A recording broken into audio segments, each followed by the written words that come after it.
This idea, you know, of selling stuff, which I'm going to dwell on just a little bit longer, because I think that, you know, in order for us to make judgments about art, we have to value it. And if we value it, we could have a system, you know, obviously you'd have to have a lot of cultural mechanisms in place for us to start valuing art.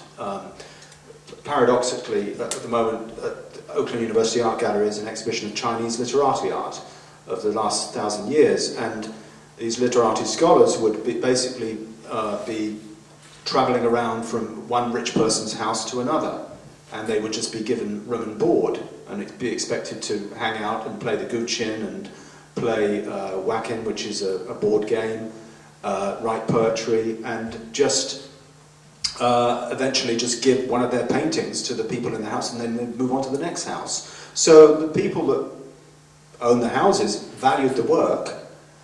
In order for it to be preserved, it had to be mounted on satin, not satin, silk.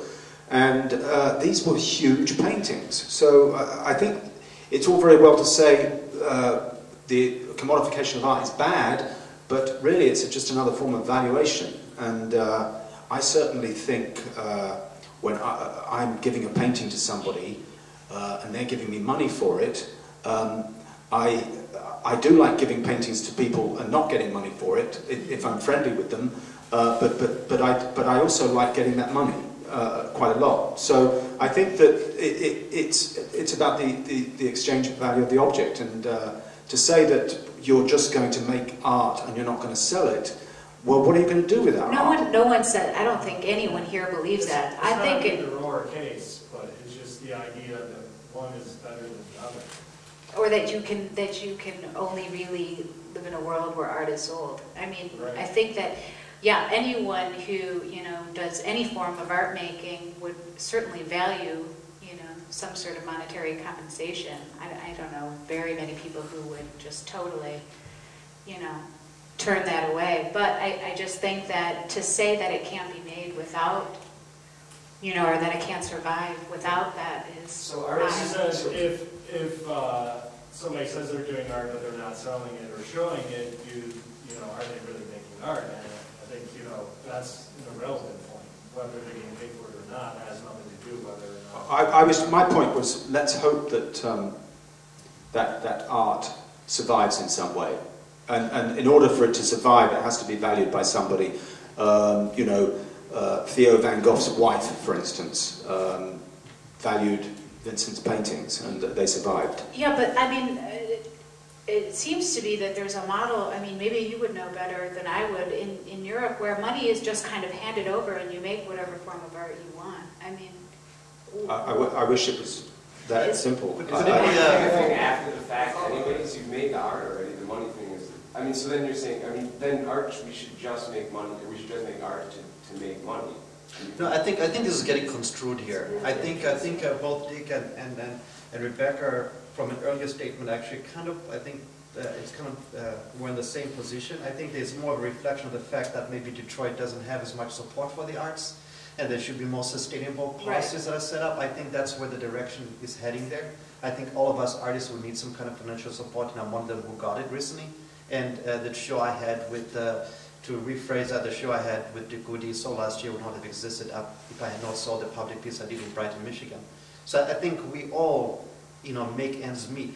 I think maybe there's something more interesting, okay, unless we need to continue this, but otherwise I think we can all understand and we all need to fight, and Arts Serve Michigan, we need to support tremendously as they're trying to put more policies inside Detroit as well. So I think we all have a role and a requirement and a position that we have to do, and I think we all agree on that. But I think I'm interested in what Vince Trauer brought up, and the question of Kant versus Hegel, and I'm less familiar. I know Kant probably is a lifetime of even trying to understand him. But irritating. But I would just say... He should have had sex. That was his biggest problem. He died a virgin. Jesus Christ. But I want to address something else instead, and I think it's kind of interesting in terms of economy of function. I know James Elkins a few years ago started the program called... Yeah? Oh, I love him.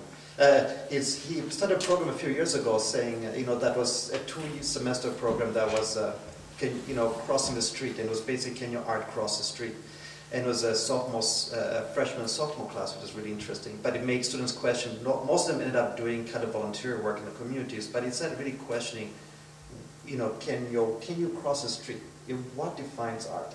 And you talk about the Chinese artists, immediately I'm thinking about, okay, they're in a community, they're making these paintings, but then is the art, where is the art? Is the art in socialization? Then they have the object, and do we have that memory of the socialization that existed, that maybe was where the art was, and now the object is hanging on the wall?